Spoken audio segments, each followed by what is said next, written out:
What it do, ladies and gentlemen? Welcome to the Axis of Combat podcast, episode 56. We're going to be here breaking down UFC 302 happening in New Jersey, aka New York's doormat, Newark, New Jersey. As always, it's your boy Ray Boogie, Rayo from the AO, my co-host. Hugo the boys, Hugo got next. Hugo reporting to you live, not from the armpit of America. In New York, you know, not in New Jersey, dirty New Jersey. And you already know the business. Like, comment, subscribe, follow Facebook, Twitter, Instagram, and TikTok. Everybody enjoying these visuals right now. Don't forget to like, comment, subscribe, and hit the notification bell to stay up to date. And for all of our audio listeners, Spotify, Apple, Google Podcast, you already know. And before we jump into this UFC 302 card, which is, by the way, we looked into the tickets, completely overpriced.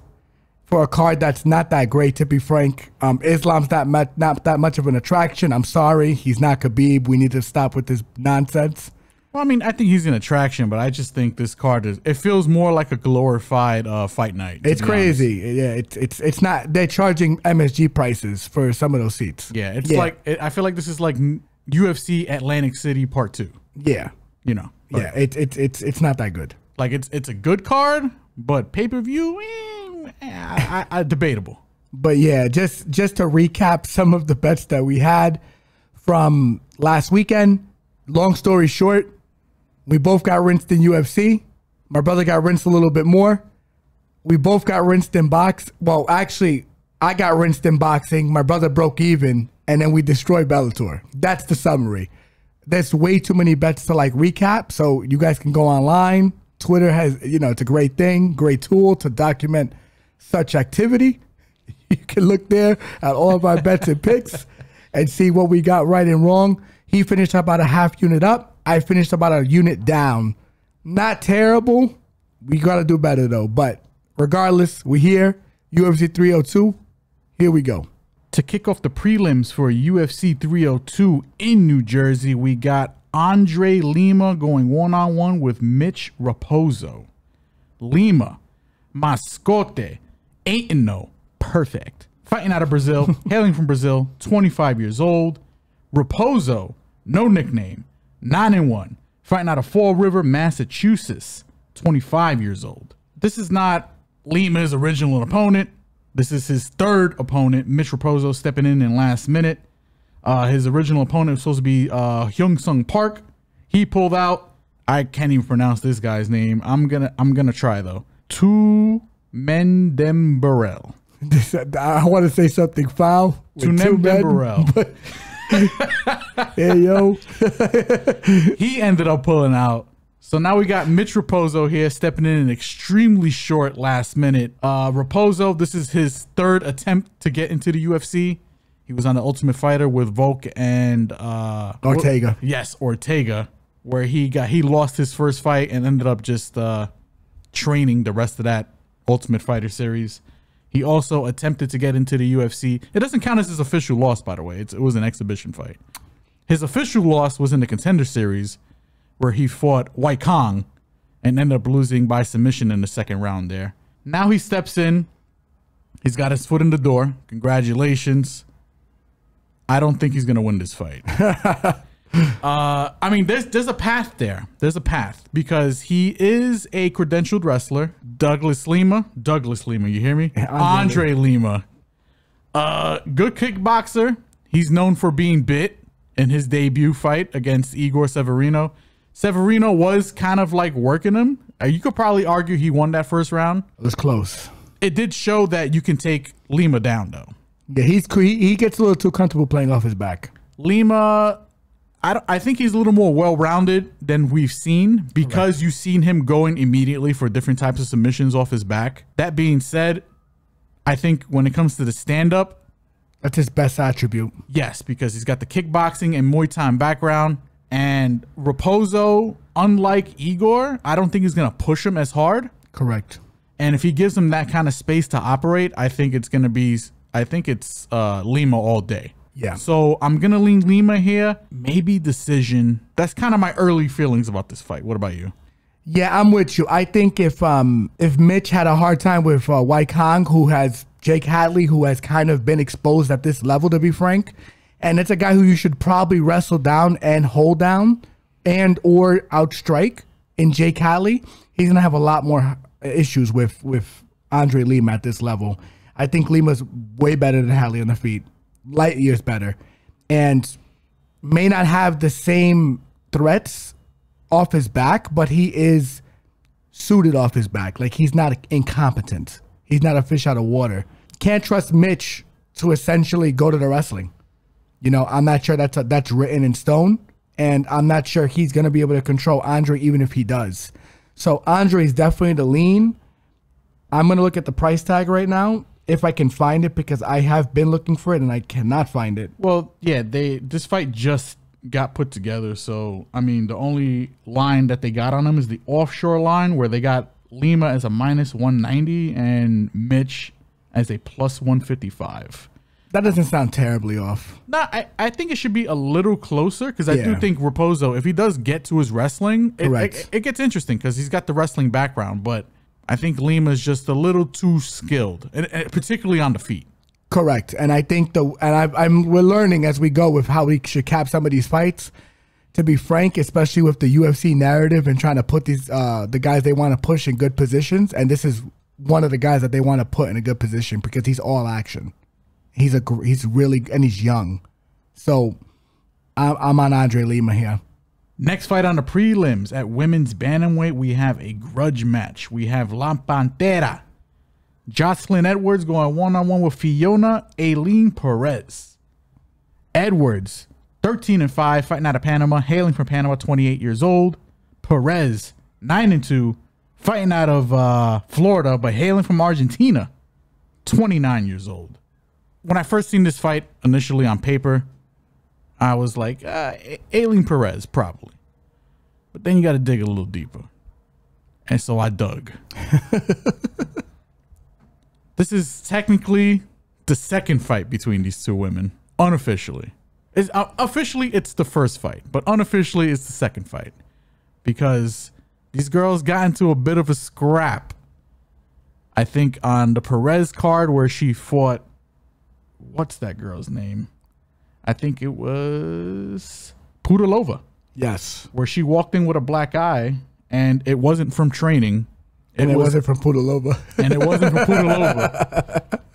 It was from catching hands from Edwards, who apparently they had a little bit of a, we'll call it a scuffle in the performance center. Two catty women get into a little bit of a cat fight. You know what I'm saying? Well, I mean, I've heard cats fighting a little more crazy like that, but that's probably. So there's some bad blood. Comment on this. Oh my goodness! All right, listen, we support all women here. Absolutely. Also, and first of all, just a little tangent. I know people shame Perez for shaking it, twerking, throwing it back. After the fight. You know what? More women should do that. I'm in support. Sexual freedom. I'm all for it. Yeah. Fuck it. Let that thing fly. Know what I'm saying? You got it. Shake it. Let that thing bang. Let that thing dang. Let that thing bump. Know what I'm saying? So again, just going back, there's a little bit of bad blood between these two. The way to beat Edwards is to take her down. Ailin Perez, that's her whole game plan. She's gonna run at you with some questionable striking. Questionable wrestling. Get to you, take you down, beat you up, try to look for the sub. Edwards, to her credit, I feel like she has been improving. Yes. In her last fight against Cornole, arguably she won that fight. Correct. In my opinion, her takedown defense has gotten slightly better. Her takedown offense has gotten way better. I also think Edwards is not a flyweight. She's a featherweight. She's Correct. missed weight twice already at bantamweight here. She's a big girl. Do I think she's gonna beat Perez here? I think she's live.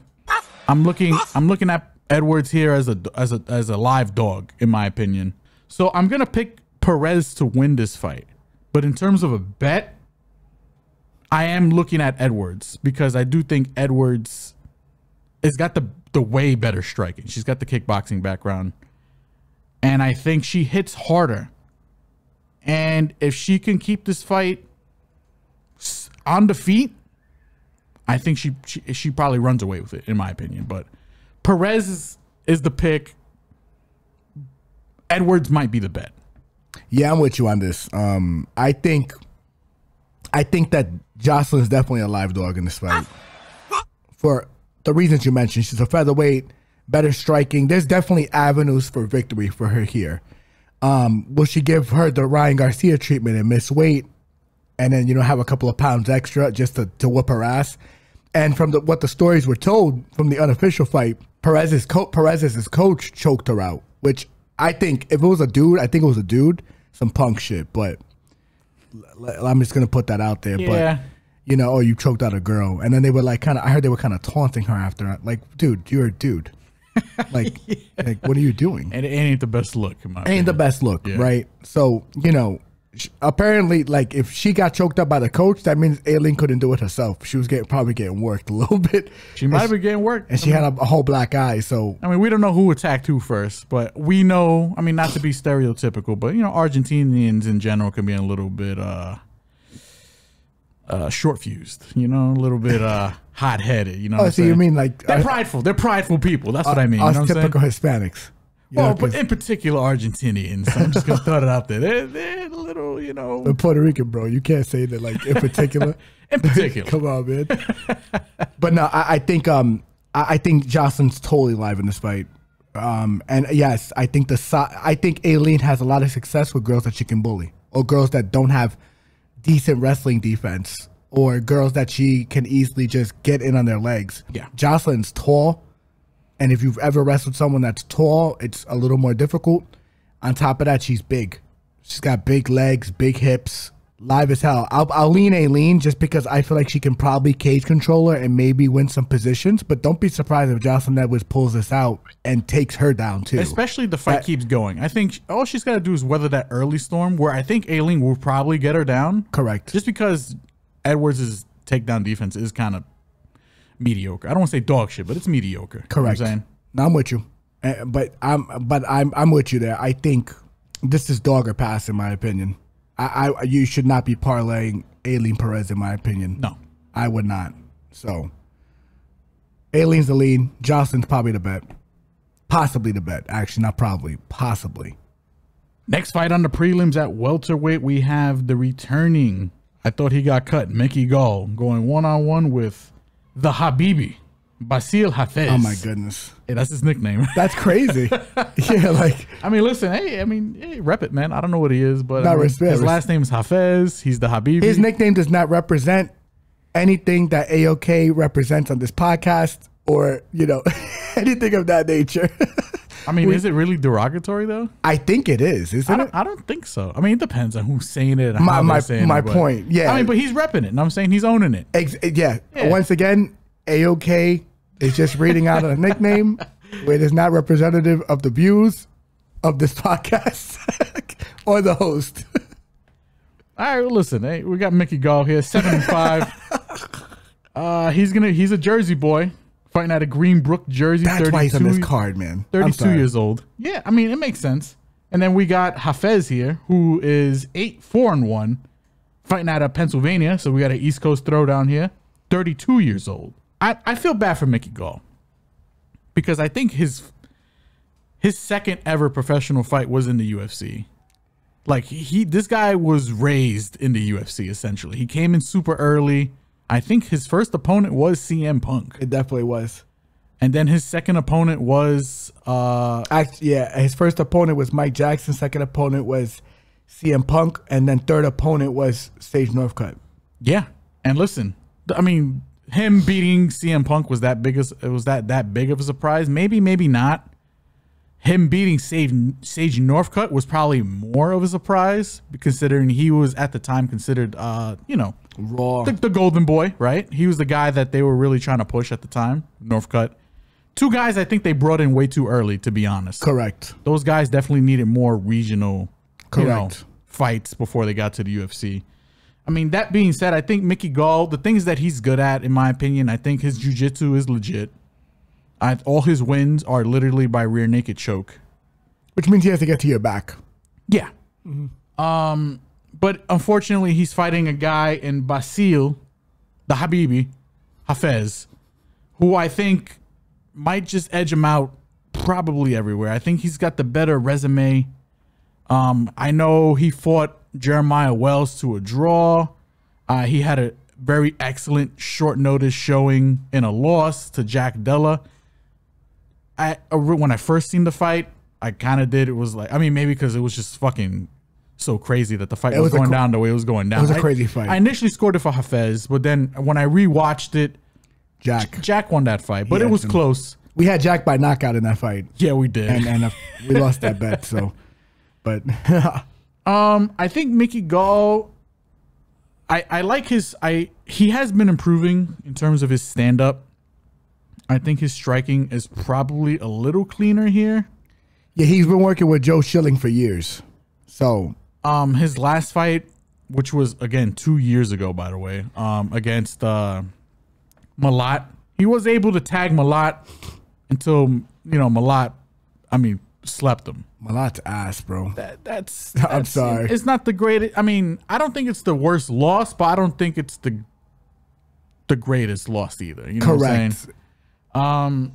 Again, Bassil, I don't think his striking's that mind blowing either, but he does have power. Real power. And usually when it's grappler versus wrestler, I do tend to lean with the wrestler because of the control. All things considered, I'm going to lean Hafez here. I think Hafez is the side. I think Hafez gets it done probably inside the distance. I don't know the real method here because, they both can get chinned. I do trust Hafez's chin a little more. Give me Hafez as the side here as the pick. In terms of a bet, I'm not too sure yet. What about you? I'm with you on the line's a little too blown out at minus 285 for a guy who's doesn't have a great gas tank, to be frank. Hafez does not have a great gas tank, but neither does Mickey Gall. This might be a sloppy fight towards the end of this fight, like extremely sloppy. Hafez hits harder. I think Hafez is an underrated grappler. I think Hafez is very explosive in his takedowns and can control you. Mickey Gall, chinny, kind of been getting exposed at this level. I know he has been working with Joe Schilling, as I mentioned when you were speaking, but I just think he's a little overmatched here, man. I think this is a tough fight for him to come back to against a guy he's out for 2 years. This guy's not going to give him the time to get his timing back on his striking. He's going to charge, he's going to go forward, and he's going to be all action on him, on that ass. I think Hafez, this is a very tough fight for Mickey Gall to come back to, especially in Jersey where he's probably going to get knocked out, to be frank. I think he gets knocked out, he gets subbed. I think he's going to get knocked out, but that's why I would lean. But I'm not sure I'm going to bet this fight because we have a rule on this podcast with fading bums with bums. But is Hafez a bum? I don't think he's a bum, but I don't think he's good. I don't think he's like, I think he's good. He's all right. But I just don't know. I don't know if he's like, I don't know if he's like worthy. Like, I don't know if he's like rank contender. Cut my point. You know what I'm saying? That's what I'm good. He's good. He's all right. He's all right. To have the showing he did against Jack, I thought that was impressive. Short notice. If Jack had time to prepare for this guy, he probably would have rinsed him worse. Probably. Opinion. You're not wrong. JDM's takedown defense is also shit. So. Beat Burns. Yeah, we were, full disclosure, we were on opposite sides for that fight as well. And Gilbert was working him like a summer job until he caught the knee. I get it, but and he turned him off, boy. You can't. I don't like to. I don't like to say lucky punch. 3-name Jack. I don't like to say it. The God. It was a lucky knee. It was a lucky knee. He was getting rinsed, and I just don't know if Mickey's going to be able to deal with this guy's wrestling, and that's where I'm at. Because unless Mickey's made improvements, but how old is Mickey? He's not. He's still relatively young. He's 32, which is, if he was still in his 20s, I'd be a little more optimistic. But just at 32, yeah, man, I gotta lean Hafez. That's where I'm at. Don't know how I'm gonna bet it. Next fight on the prelims at welterweight, we have the hybrid Niko Price going against the great white. That sounds crazy. Alex Morono. Price, 15-7 overall.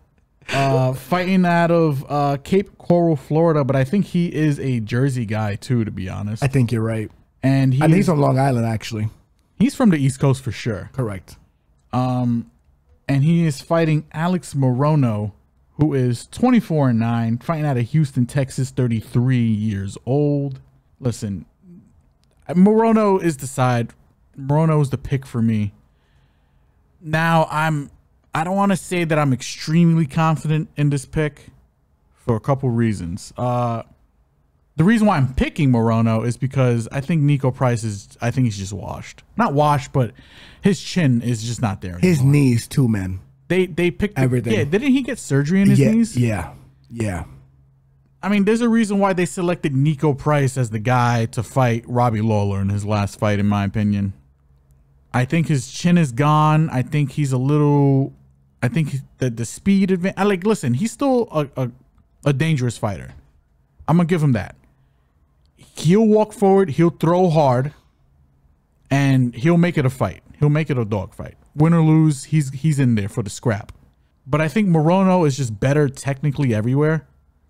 If I can trust Morono to get to the grappling, where I think he's probably just lights out against Niko here. I agree. This will probably be a slam spot. Easy.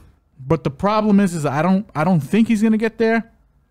On top of the fact that Morono tends to like fight down to his competition and make these fights a little closer than they need to be. So and not get guys out of there that he's supposed to be frank. He should be able to get he might accidentally knock Niko Price out here. How crazy is that? To be honest, because Morono does thump. He should have stopped McGee. He should have stopped McGee. And of course, I agree. You know, but I'm with you. Like, he might accidentally fall into a stoppage here. So, like, I'm going to lean Morono here, and I am going to lean that he does stop Niko. Correct. But it's going to take a little bit for me to get to anything in terms. I mean, it depends if the numbers are nice and juicy. You know, I'll jump. I'll take the bite. But I think Morono's parlayable. No, I don't think so. Interesting. I do. I think Niko's shot. I think he is shot, but I mean, Niko is just like you're right. You know what? I'm gonna say shot. You know why? Because post USADA, anything goes. We don't know. Anything goes these days, bro.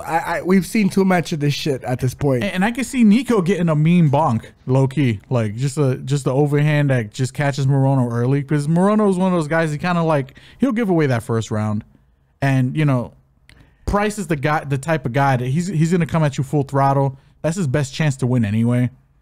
But give me Morono here. ITD, probably knockout. But again, unless anything is enticing, I probably might just stay away from it. I probably wouldn't parlay this fight.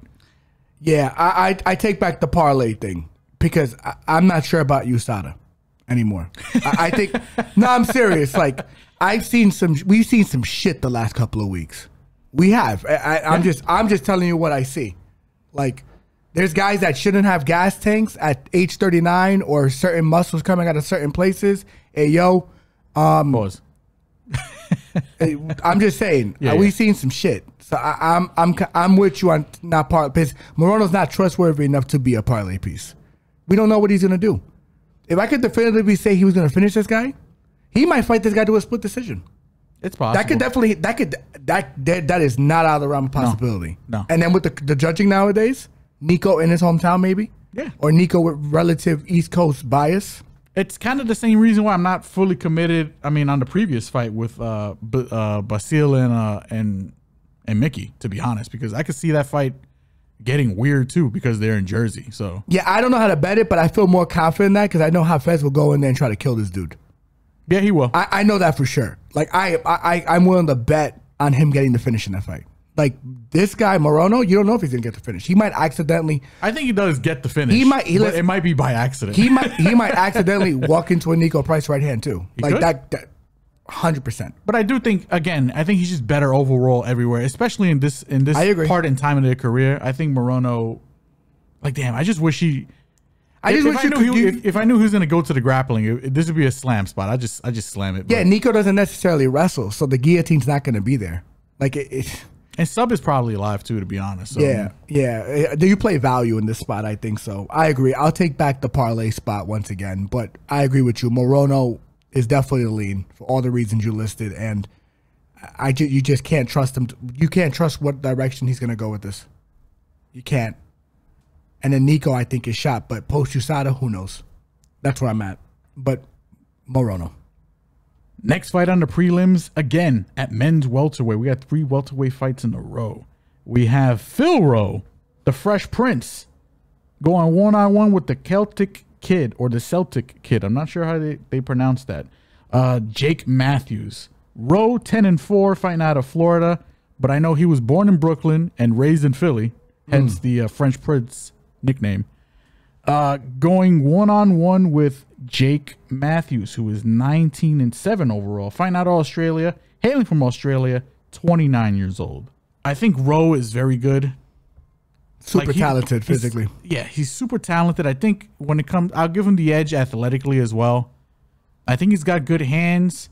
I think he's decent on the ground. The only thing that I question about Rowe is just some of the decision making. I know he's one of these guys that likes to watch a lot of tape on his opponents.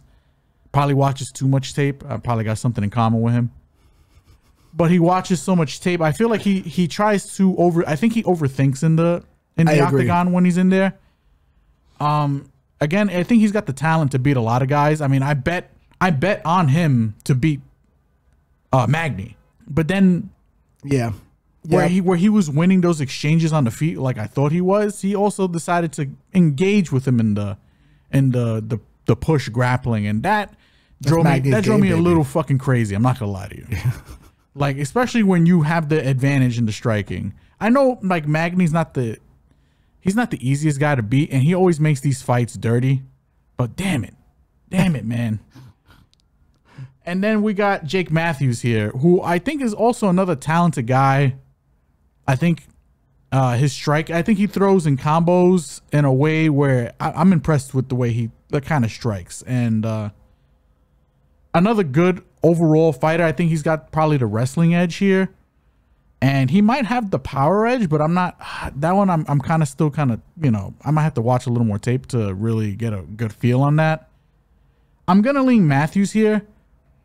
I'm leaning Matthews only because I think as much as I don't trust his process either, in terms of the way he kind of it takes him a little too long to download, I think. But his overall process, I think I trust a little more than I do Rowe's process. If I could rely on Rowe to really just go in there and just let loose and not think as much, I think he probably does win this fight. But give me Matthews here. I don't know how this fight ends, because I think there's a lot of variance. I think this fight could end early. I think this fight could go the distance. I don't have the extremely best read on either one of these guys for the most part. I'm gonna lean decision. I think Matthews is the slight favorite here, right? Slight 155 from what I see on some of these books. Yeah, that makes sense. Give me Matthews here as the pick, but in terms of a bet, I might just stay off this fight. But knowing me, I'm probably gonna find something and be a fucking degenerate and bet it anyway. But give me Matthews here for the pick at least. Yeah, this is a scary fight to bet on. Both, to your points, I think they're both low IQ fighters, in my opinion. Both talented, both. Yeah. Listen, Jake till recently, I understand what I know you're gonna go. I don't know. I don't even want to. I don't want to Not that I don't want to hesitate. I'm hesitating to call them low IQ because I think they're both smart guys. I think it's just the way they process things in the octagon. It's just kind of low IQ. It's not snappy. You know what I'm saying? They're not sticking to a game plan. Yeah. Which. For me, or it just takes a little long to get to their game plan. You know what I'm saying? It's low IQ, in my opinion. I think if you have a game plan, you need to stick to the game plan, and especially if you have a glaring weakness in your opponent's, game that you can exploit. I'm on Matthews here, but man, not with confidence. I think Rowe can definitely exploit him in certain spots. He has the physical attributes to do so. He just had a grappling match with Craig Jones. He did get subbed, but the fact that he's even taking grappling matches mean he is working on his grappling. I don't know. Like this fight, I'll lean Jake, but This could be dog or pass. It's probably dog or pass. This could be dog or pass. I'll go that far. And Rowe's a plus 130. Not the most value, but I don't think it's a terrible look. It's not a terrible look. So, but I'll lean Jake. Not sure I'm going to bet it. Next fight on the prelims, we have at men's lightweight. I was going to say featherweight. We got Grant Dawson going one-on-one with Joe Solecki. Dawson, 22-1, fighting out of Coconut Creek, Florida, 30 years old. Going one-on-one with Joe Solecki, who is 13-4, fighting out of North Carolina, 30 years old. I guess binary is not the right word. This is a grappler versus grappler fight. To be more specific, I think it's a wrestler versus grappler. Wrestler versus BJJ here. Give me Dawson. I mean, listen, it's not a good look. His last fight where he got bonked by Bobby Green. He didn't get fully put out, so that's why I'm not too against this turnaround. I think it's only been 7 months since that fight. Yeah. Joe Solecki, I think it's actually is it a quicker turnaround for him? I don't even know. Joe Solecki got knocked out. Would it be a slam by Jakar Close? Yeah, and that was December. Yeah, so of last year. So it's a little bit of a 6 months. They both got about the same turnaround. If I was Solecki, I probably would have took a little more time off because he got hurt more in that fight than I think Grant did in his fight against Bobby. But I agree. I mean, they're both coming off of knockout losses. Solecki, I think, is, if I had to say who was less comfortable on the feet, I'd probably say Solecki. I don't trust either one of these guys' chins. I mean, he'll go down quick. And we've seen Dawson go down extremely quick. I tell you what, I think Solecki has better striking than Dawson. I think it's both a wash because I think they both just use their striking to get to their wrestling, to get to grabbing those body parts and taking them down. Yeah. I think I'm gonna lean Dawson in terms of the striking. I don't know, man. I think I am. At least because and the only reason I'm leaning that way because I think he's a little more comfortable on his feet. That being said, I mean, can Solecki maybe pull one out towards the end? Maybe he can, but I'm gonna lean on Dawson's wrestling to control most of this fight. Maybe ground and pound late is possible. I don't trust either one of these guys' cardio either. I keep seeing that fight where he ended up in a draw to Ricky Glenn.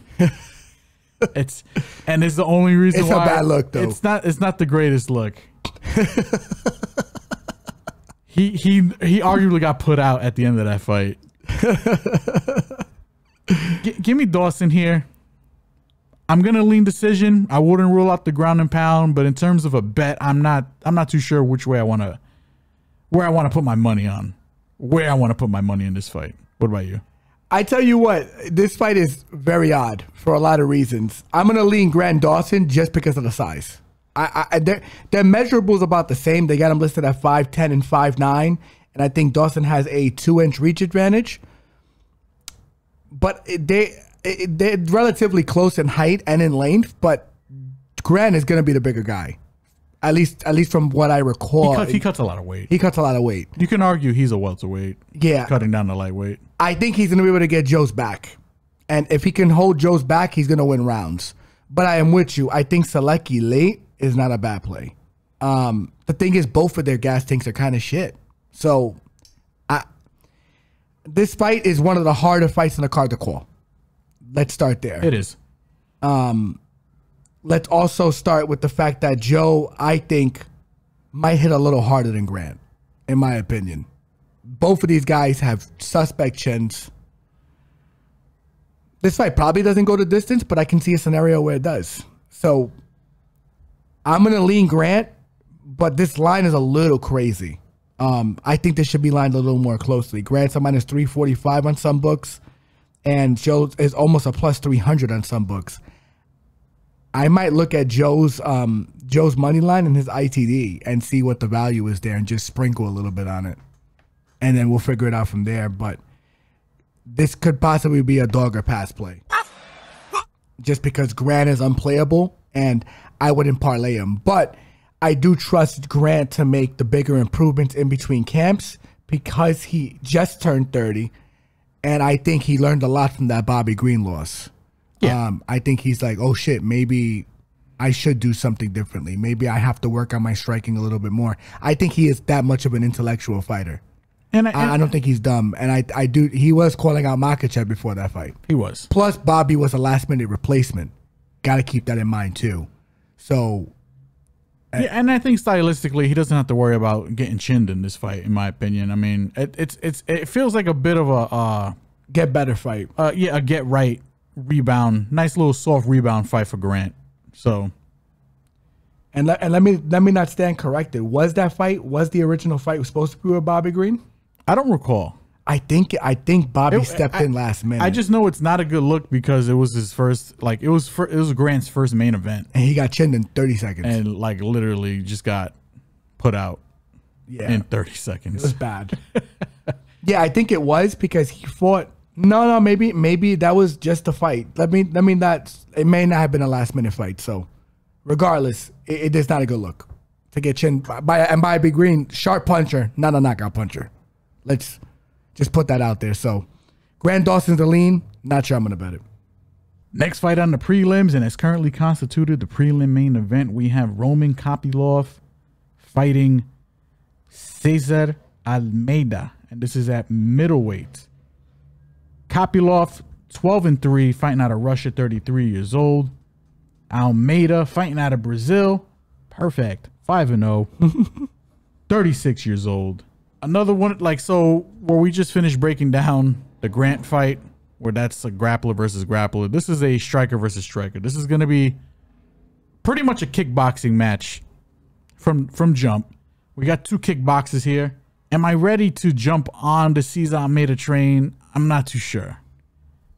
I get his last opponent. He kind of did what he needs to do against Butka. Butka, you know, mid. Butka might be kind of booty. He might be kind of mid, in my opinion. We get it. People are going to bring it up. We know Almeida, he's fought Pereira. He fought Poatan, beat him once, lost 2 other times. We got Kopylov here. I'm going to listen. I'm hot take. Even though Kopylov is the slight favorite, I got a feeling by the time the fight night comes around, this line might flip. I like Kopylov here, I think. I like Kopylov for a couple reasons. He's got the UFC experience. I think he might hit harder of the two. Kopylov has only got 1 decision win and 1 decision loss. Doesn't have a decision win in the UFC. Has 1 decision loss in the UFC. And that was to a guy, I think an Albert Duraev, who, you know, just fucked the shit out of him.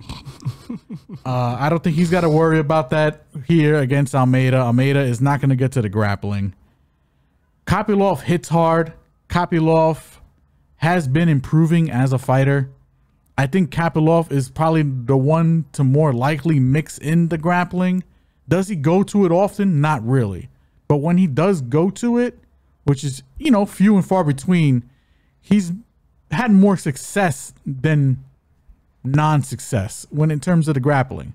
So the game plan, if Kopylov has got a good camp behind him, hey, you know, start off striking, trust your hands. I do think he has the power edge here, but don't be afraid to mix in the grappling here. He's the slight favorite. I think he probably flips to a dog. Give me Kopylov here. Semi-confident in this fight, and I think this fight probably doesn't go because of the style between these two guys, regardless. What about you? Yeah, I'm with you. The only reason I'm gonna lean Kopylov is because of the slight grappling edge. But if you're asking me, I think the striking's a wash. I think César is the goods on the feet. I think he's really good. Even he was fighting Buckus, old Buka. I'm sorry. He hit him with a couple of feints. Like, he did a lot of good shit in there, and he is extremely hard to hold down if he's against the fence. He's kind of got the recipe that Stylebender and Poatan, whatever they're eating, and whatever they're getting from the master chef for whatever gym they're in, he's consuming that same product. Brazilian scientists on there. Yeah. I mean, they're trainers. Yeah, and the thing is, Kopylov, I'm not sure how good his cardio is going to look late in a fight if he's wrestling into this guy. That's the other thing. So I think this might be a dog or pass situation, but I'm with you. I'm willing to wait. I'm going to wait on this line a little bit because I think it is going to flip.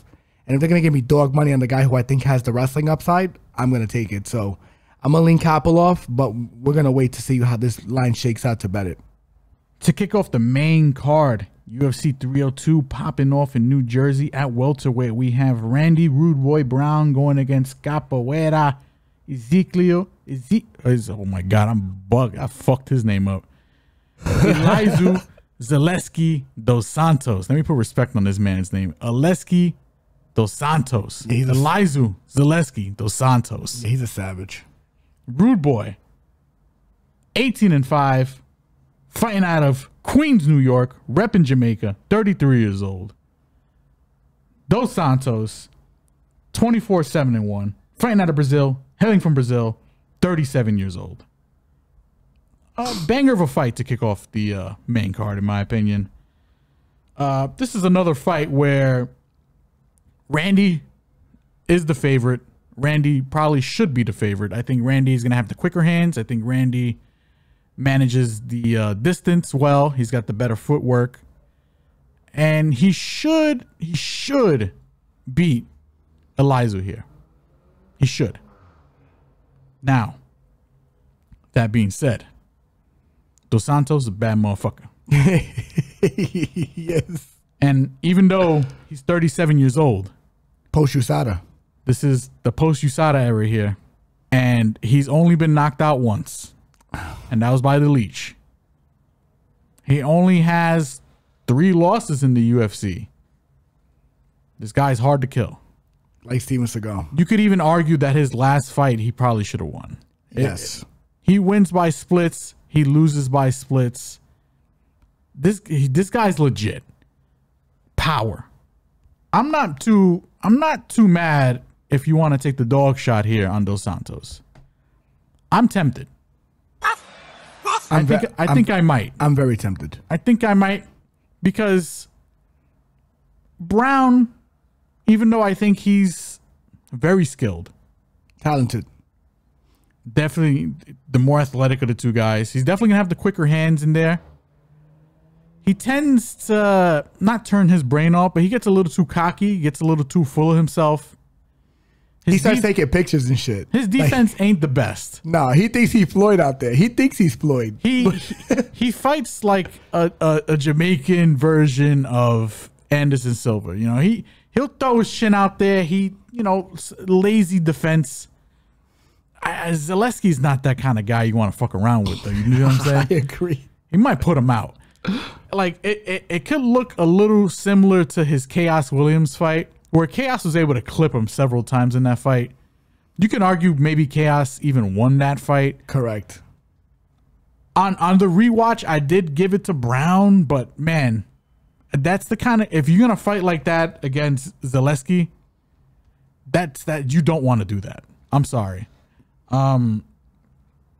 Dos Santos has only really struggled against people who can like grapple and kind of like take away his hands. Brown isn't going to take away his hands. Brown could take away his hands if he wanted to, but I don't think that's the kind of fight. I don't think he wants to engage or get close to this guy. So give me Brown as the pick to win this fight. But in terms of a bet, I think this is dog or pass. And again, considering we're in the post-USADA, I mean, you've seen Diego Ferreira not too long ago against the fire hydrant himself, Rebecca. Listen, these guys are turning back the clock here. Age ain't nothing but a fucking thing now. Give me. I think I'm tempted, and I probably will get there. Zaleski has a dog bet. I agree. I agree 100%. And the reason being is because the Chaos Williams fight, it showed a lot. And Chaos has kind of been shown as a limited fighter. I know he got a knockout last weekend, but that was against a guy he probably should have got a knockout against. He's a bad motherfucker, Chaos. He is. But I think Zaleski has more skills than him. I think he has better footwork than he does. 100%. You know? Yeah. And I think he's the the more dangerous grappler. He's also a better puncher. Like the way he throws his punches are better than Chaos. Chaos is wild, you know. So I think he's just really strong, to be frank, like Chaos. But regardless, Randy, he likes to use his feet. His other issue that I don't like is that he's super low volume. Like he kind of waits for that one big shot. And I think Zaleski post USADA, man. I hate to keep saying that, by the way, but at this point, it's something that's pretty evident. At least to what we're seeing and what's going on. I wouldn't mind taking a shot at the fight doesn't go. I think that's good too, to be honest. Because Randy, depending on what that opens up at. Yeah, Randy does get finishes. Both of their opponents, I think Muslim Salikov beat Zaleski, but Zaleski fought him at a different time, to be frank. And you can argue he won that fight, to be honest. Correct. You can really make an argument that he won that fight. Randy fought a dollar store version of that guy. That guy, he shouldn't even be fighting anymore because he's old. He's like 40 years old. I mean, what's his nickname? The Kung Fu God? Kung Fu Master? The Funk Master? I don't remember. Whatever it is. The God. Yeah. But I just think Zaleski presents a lot of danger. He's dangerous at every point of a fight. Yeah. You can't count this fucking guy out of any fight. And I don't trust Randy to wrestle him. No. That's the other thing. I don't think Randy will wrestle him. No, I think Randy will try to outbox him. Yes. And he's got little chicken legs. He's going to get kicked. Zaleski does throw kicks. I mean, there's a lot to like, especially at this line. I think this line is just uber disrespectful. I think the only thing I could probably guarantee for this fight is that this fight's not going to be boring. Yes. It's not going to be. Yes. 100%. But they got him at plus 142. I feel like this should be lined a little closer, to be frank. I think it's appropriately lined because, again, if Brown does what he needs to do here and what he should do, he should be like, I think he's got the faster hands, and I could see it, and I could see him getting a knockout on Zaleski because Zaleski's going to just try to come forward on him and beat the shit out of him.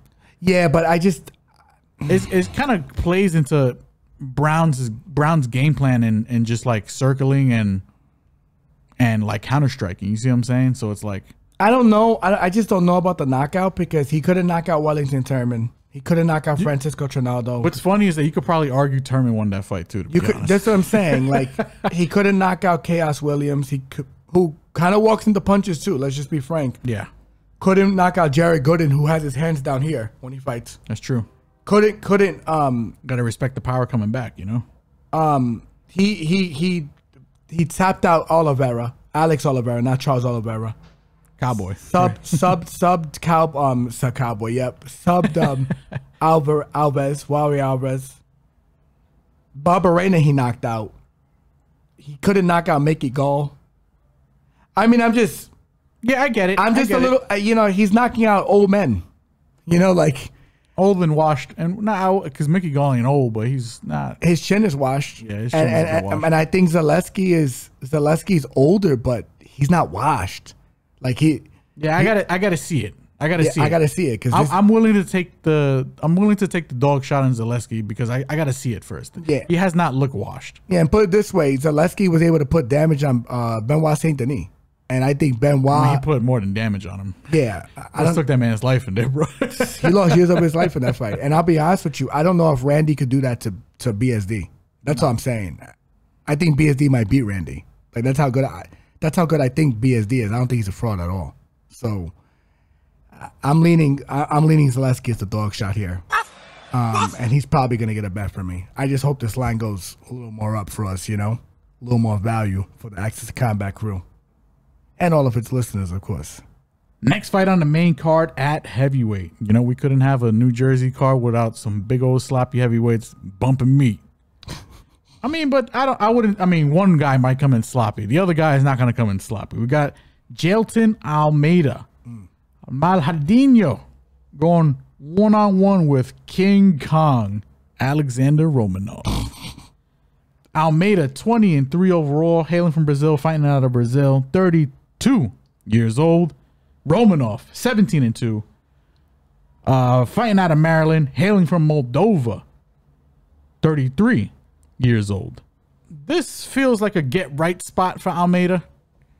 Again, we're in the post-USADA post USADA UFC right now. So I'm more concerned about that on the side of Romanov.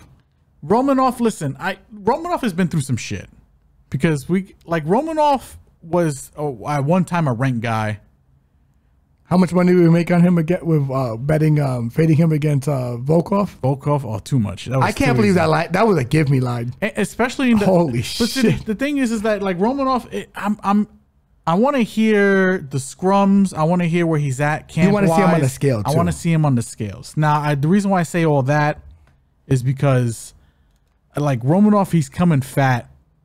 Let's just put it bluntly. He's coming fucking super fat, out of shape in his last couple fights. And that's because I don't think he's training with the same people he was training with before. I think he was campless. Especially for the fight against Volkov. If he's in a good camp here now, and if he comes back in shape, I think this is a good fight. That being said, I think Almeida is the side here. I think he's going to be the pick. Do I trust Almeida to get him out? Maybe by sub. Maybe. The problem with Almeida is that even though he ragdolled the shit out of Curtis Blades, you mean? Chris Curtis, you hear me? Curtis Blades. Even though he ragdolled the shit out of him. Which is impressive. He didn't have a plan B. He went straight back to the grappling. Chris Curtis. I keep wanting to say Chris Curtis. Curtis Blades. Just say Blades. Blades was able to bust him up with some elbows, get him out of there. I don't think that's the worst. It's not the best look, but it's not the worst look. Romanov, if he comes in shape and he looks good on the scales and he's with a good camp, I'm willing to bet like the over 1.5 here, but I don't think this fight goes. I think Romanov probably gets washed here because I do trust him to gas before, even in shape, I do trust him to gas before Almeida. I think Almeida gets this done.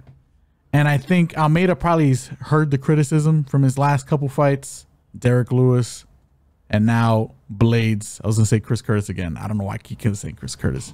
It's because his boy is on this card. Give me Almeida here. I'm going to say he gets the sub here. He's definitely the pick. He might be the bet. Just depends on what lines I can see that are, appetizing. What about you? Yeah, I think Jailton's going to be able to move this boy around very easily. I have no doubt that he will. Yeah, what he did to Curtis Blades was insane. Yeah. And I'm record. Child's play. Yeah, it was crazy. It was crazy. Like, it was crazy to watch. Yeah. And I made the bet on Curtis. Yeah, I was on the Almeida side. So I was looking real good. I didn't think he was going to move him like that. I was like, damn, barbecue. Yeah, but I told you, my man, you got me say Chris Curtis too. But to say Cliff Curtis in a second. But Blades was just a better striker. Yeah. This is a wash because I don't think Romanov's good. He's a good wrestler, but not really. It's weird. I don't know. Like, I think he is, but I think when it comes to the striking, I don't think any of these guys are really a threat. If anything, I might lean Romanov on the striking only because Jailton is shit. Just because Jailton doesn't really want to strike. Yeah, he'll throw like an occasional front kick, high kick. Like, yeah. Jailton's not good. He's just trying to get in that ass. That's all he's trying to do. Yeah, hey, come on, man. Romanov is, I don't know. Like I said, this is definitely a wait and see on the scale thing. Yeah. Because I'll be honest, if he comes out of shape, I might. The under. I think the under hits. I take it under, or I'm gonna play minus 270 on Jailton Almeida to fuck this play up. I'm just being real with you. Yeah. We don't ever even step above 150 on this podcast for plays. No. We don't. We typically try don't. Not to. Yeah. We really try not to. But this might be a spot where if he comes in out of shape, I might max bet Jailton. Because fuck you. Like, he's at this point, he's got to show me something, Romanov. You know? He needs to be less Alexander Romanov and more Scarlett Johansson, Black Widow Romanov in this fight. Like, because imagine Alexander moving like that, just Hurricanrana, whole bunch of shit instead of backflip. I need to see something. Crazy shit like that because I comes in with a red wig. I think people were really high on this guy when he fought Volkov, and I thought that was fucking give me money. The only regret with that fight was we didn't bet more. Yeah. And we read that shit. I couldn't believe the line. And now he's only a plus. And that was before we even knew he was going to come in overweight like that. Yeah, no. I thought even if he was in shape, he was going to lose that fight. Volkov has just got, he's a beast. He's a beast, bro. He got solid takedown defense for a big guy too. And I'm saying it's hard to get that guy down. I agree. But you're telling me he's only a plus 220 and Jailton's a minus 270? I feel like this is a get right fight for Jailton. I really do. Like I'm almost even tempted to say you could probably parlay him. You could probably parlay him, but I mean it's. Considering his last 2 fights, it might sound a little nuts, but if Romanov comes in out of shape, you parlay the shit out of him. I mean, out of shape, yeah. If he's out of shape, you parlay the shit out of him. If he's in shape, little hesitation, little. I still think Jailton's gonna fuck him up. Yeah. I think he's gonna get his back. He's probably gonna choke him. Can't trust him with the ground and pound. You seen the Derek Lewis fight. You got to play the sub at this point. Yeah, you got to play the sub. Or if you want to, I'm assuming his inside the distance might be a little, appetizing, considering that he hasn't really finished anybody in the last 2 fights. I'll take it. So I'll take it. Who knows? Maybe the bookies get it wrong here. He's gonna be on top of this guy more times than he's not. That's where I'm at. And I think he's gonna put him down 2 or 3 times. And unlike Curtis Blades, he's not gonna be able to get up after a while. It might just take one. Yeah, he might not be able to get up. Yeah. I'll give him one. The second one, he goes down. He's like, all right, fuck it. I'm going to pack it in. Yeah. Because I think people are surprised at how strong Jailton Almeida is. Dude, the way he moved around Curtis Blades was fucking insane. Yeah, toss that boy around. Like a Child's play. Child's play. Like, he's just taking 265-pound men, just picking them up. Yeah. What the fuck is that? I mean, it's crazy. It's crazy. So, Jailton, probably ITD. UFC 302, Jersey. Middleweight, featured fight. Kevin Holland, the Trailblazer. Husada. Mikhail, or is Mikhail? Oleksiejczuk. I think I nailed that shit. I think you got it. I think I got it. Oleksiejczuk. Mm-hmm. Holland, 25-11-0. Fighting out of Fort Worth, Texas, 31 years old. Oleksiejczuk. I feel like his last name's easier to say than his first name. I don't know. I'm having a hard time there. 19-7, fighting out of Poland, hailing from Poland, 29 years old. I think this is not a hurt your brain kind of breakdown here. I think this is a get right spot for Holland, if I'm being completely honest. I like Oleksiejczuk. I like, he's a move forward guy. Primarily, it's boxing with him. He's not afraid to throw. He hits hard. Used to fight at light heavyweight, so he's definitely got the power. This is at 185. Kevin Holland moving up in weight to fight Oleksiejczuk, because his last fight was at 170, right? And that was against MVP. Yes. Reason why I like this fight for Kevin Holland is a couple of reasons. One, completely different stylistic fight. He's not going to have to worry about Oleksiejczuk like MVP, moving to the outside and picking and prodding at him and, really frustrating him. Oleksiejczuk is going to bring the fight. Holland, I just like him technically everywhere better than I do Oleksiejczuk here. I think Holland's the side. I think Holland probably gets it done inside the distance just because of the way Oleksiejczuk fights. My brain says KO, but I'm not going to rule out a submission either, because if they get into the clinch, Holland, again, he'll take whatever you give him, and he's opportunistic in terms of that. Give me Holland here, bounce back fight, in the featured fight to get a win here, get back on the horse, and do Trailblazer shit. So give me Kevin Holland inside for the win. I agree. I think this is a get right spot for Holland. This is a guy that doesn't have the most pronounced footwork. Is not going to be quicker than him. Is not going to be longer than him. Is not going to be taller than him. And is not going to really be bigger than him, to be frank, even though Oleksiejczuk has fought at 185 pretty comfortably and he has had a little bit of success there. Kevin had more success at 85 in my opinion. No, well, this fight is at 85. You mean that shit. You mean Oleksiejczuk fighting at light heavyweight? Sorry, thank you. Yes. Oleksiejczuk fought at 205. Yes. Didn't have a ton of success there. It's okay, but Kevin Holland not cutting body weight, fighting a guy who could make 70 in my opinion if he really tried to in Oleksiejczuk. If he really tried, he probably could make 70. But with that said, I think Kevin's going to be too long, AO, too strong, AO, and too fast, AO. Oleksiejczuk to handle. I think this is a get right spot for him. I really do. I think he can sub him. He can sub him. I think he's a parlay piece. Yeah, which is crazy to say about Kevin Holland, but stylistically the fights, like MVP, he was. I don't know why people thought MVP wasn't gonna fuck him up. Yeah, no. Stylistically, that was a dog. We made a good amount of money on that fight, me and you. So I just think stylistically, this guy Oleksiejczuk can crack, but Kevin's got a good fucking chin. Yes, he does. Good fucking chin. Yeah, and he's got more tools, man. Way more tools. Win this fight. Those high kicks, kind of throws to the body sometimes. Throws that looping right hand to the body sometimes too. I mean, I think he's and Oleksiejczuk he's weak to the body, man. Yes. He just is. You know, I think Kevin will test it or find his chin and knock him the fuck out. And if he shoots on him, he's gonna get darsed. Yes. So Kevin Holland ITD. I think I can comfortably say I'm gonna bet that if it's plus money. So there we go. UFC 302 popping off in Jersey. The co-main event, middleweight, Sean Strickland. I don't think he goes by the nickname Tarzan anymore. Going one-on-one with the Eraser, one of the hardest nicknames in the goddamn game, Paulo Costa.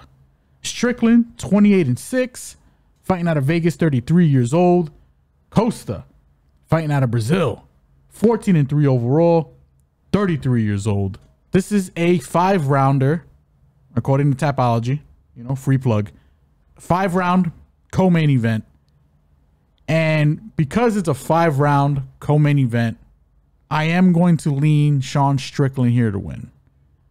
If this was a 3-rounder, I definitely wouldn't hesitate to take the dog shot on Paulo, because I think Paulo has the finishing upside on his side. I think he's probably the harder hitter of the two. Correct. He's definitely going to be the bigger of the two guys in terms of, just vascular muscle. This dude's a fucking tank. But since it's a 5-round fight, Strickland, both guys are going to be walking forward, but I trust Strickland, especially as the fight goes on, to be more consistent, to have the better, more disciplined, meat and potatoes striking, and I wouldn't necessarily rule out maybe rounds 3, 4, and 5 for Strickland because of the way Costa fights. But give me Strickland here to win the fight. I mean, you can, if he's gonna lose, it's probably gonna be early. Paulo doesn't necessarily gas, but he doesn't have the best gas tank either. So yeah, give me Strickland here. Give me Strickland to win. I'll pussy out and I'll say decision, but rounds 3, 4, and 5 for Strickland, I wouldn't necessarily rule out either. This is another fight I'm trying not to really overthink, because I'm a fan of Paulo. I don't want Paulo to lose, because I'm happy that he's, first of all, active. This is like his second fight within a year's span, I guess, within 12 months. But I'm just happy that he's active and fighting again. And I will be rooting for him because I'm just a fan of him. But yeah, 5-round fight doesn't really favor him. Strickland's a tough son of a bitch. And, again, he's a meat and potatoes guy, strong takedown defense, good fundamental striking, will walk forward. And I can see just a piecing as the fight goes on. Give me Strickland. Yeah, I'm with you on Strickland. I think we need to stop underestimating how good this guy is. He actually asked for a bigger bag for this fight because he was afraid Paulo was going to pull out. And rightfully fucking so. I'm pretty sure Paulo might probably not make this fight still, there's a possibility of that shit. I wish we could bet on it. If it was a juicy enough line, I'd put a little bit on it. But what I will say is I think Paulo had a hard time finding Robert Whittaker, and Rob Whittaker has a more lineal style than Sean. Sean's fucking awkward. Even the best strikers in the world are having a hard time finding Sean. Duplessis, I thought, lost that fight to Sean. Sean should still be your reigning defending middleweight champion, in my opinion. Can make an argument that he won that fight. Yeah. And Duplessis actually had better shot placement, than Paulo. Yeah. In my opinion. I think Duplessis is probably the better fighter, which is crazy. I think Paulo's got more tools. That's a much more winnable fight for Paulo. If Paulo fought Duplessis, that's a much more winnable fight. I agree. I think this is a much tougher fight. I think Strickland by decision. It's a -218 his money line, but Paulo is fucking durable, and unless you're Stylebender, you're not gonna put him away unless you have a precise punch where you can catch him on the back of the ear. And this dude is built for fucking warfare. I think Sean is a dog. I think Sean has a decent chin. I think Sean's not gonna go away, and I think Sean's a builder. I think he's gonna pummel him. It's gonna be probably a unanimous decision, in my opinion.